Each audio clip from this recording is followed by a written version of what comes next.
What's going on, everybody? Gamestradam here, bringing you a little taste of the new Bad Company 2 Vietnam. This expansion just came out yesterday, so I swooped it up this morning to give it a little playtime. Definitely should have blown that guy's head off. But yeah, this is the first match that I played. I go through this one to give you guys a little taste of this map, and I play a little bit of a rush match that I jumped into the end of. To give you guys a taste of a different map. Both times I'm sniping.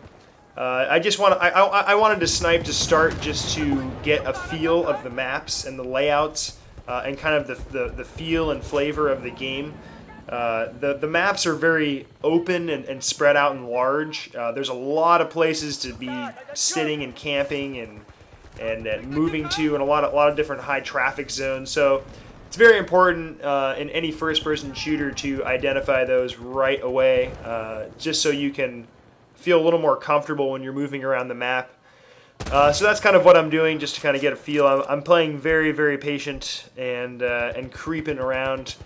This is kind of a fun full match. It's like 17 minutes long, so I cut it up a bunch just to give you a couple little highlight parts, I guess, and then that little rush match at the end. I must say though, after playing just a little bit here, that this is by far the best downloadable expansion I've purchased on my Xbox, and I would highly suggest picking it up if you are a Bad Company 2 fan. It is a lot of fun. Like I said, I think there's 5 different maps. They have 4 now. They're going to release a 5th one once the community completes enough stuff. They have 16 new weapons and 6 new vehicles, and they all have a very Vietnam feel.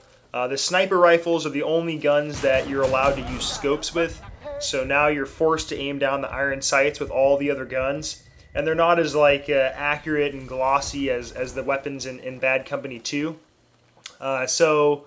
So the battling kind of shifts to more of like a sloppy, close-range fight, which is kind of fun. I feel like it's very realistic to what the fighting would be like in Vietnam. I mean, I never went there.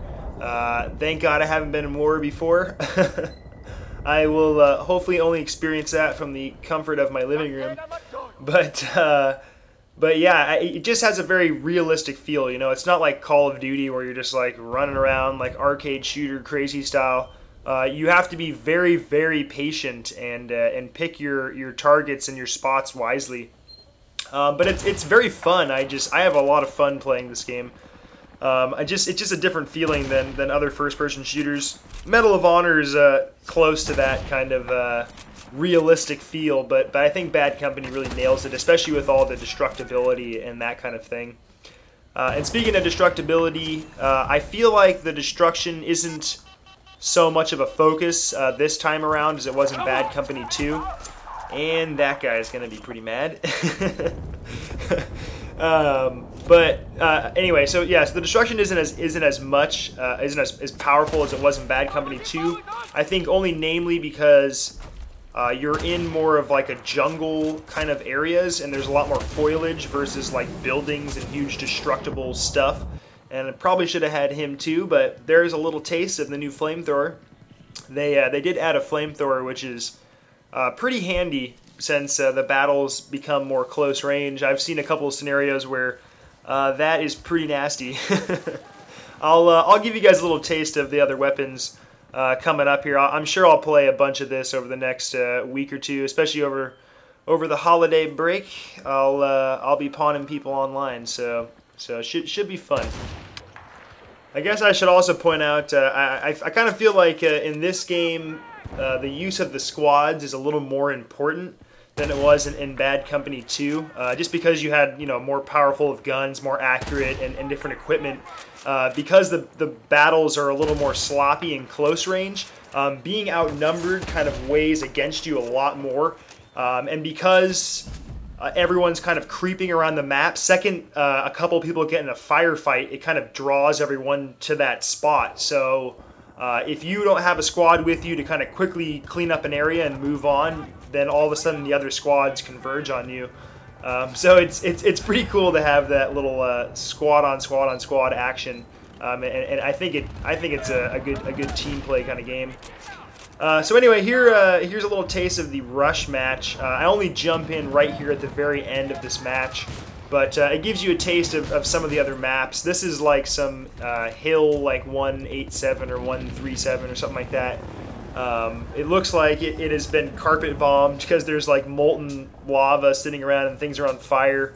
So it looks pretty cool. I'm sure the full extent of this map would be fun to play. I'm always a huge fan of Rush just because of that. The fighting's a little more focused, but you also get to experience the full length of the map. And it can be kind of a long match as well. So that's pretty fun.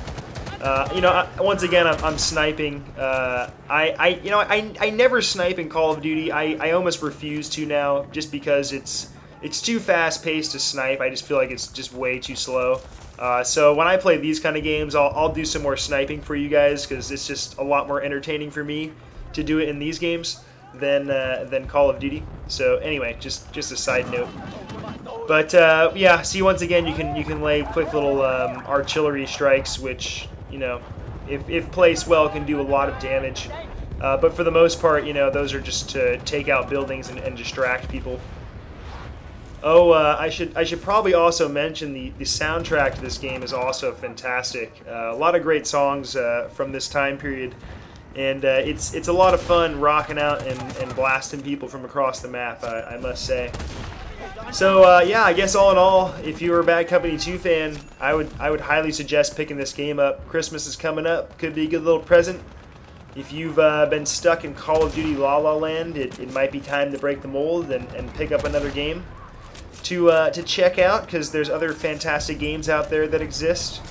And yeah, this is getting down to the end. I'll be back soon with some more great old holiday gaming. Unfortunately, I will not be able to get Gran Turismo. I could not get that to work, and I was already late returning it, so I just said whatever and returned it. So sorry about that, guys. I might rent that again sometime and try to get you some footage, but most likely I'll just move on to some better game that'll come out in the near future.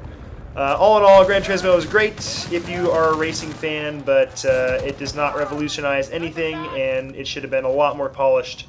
So, yeah, I'll be back soon. You guys have a good one.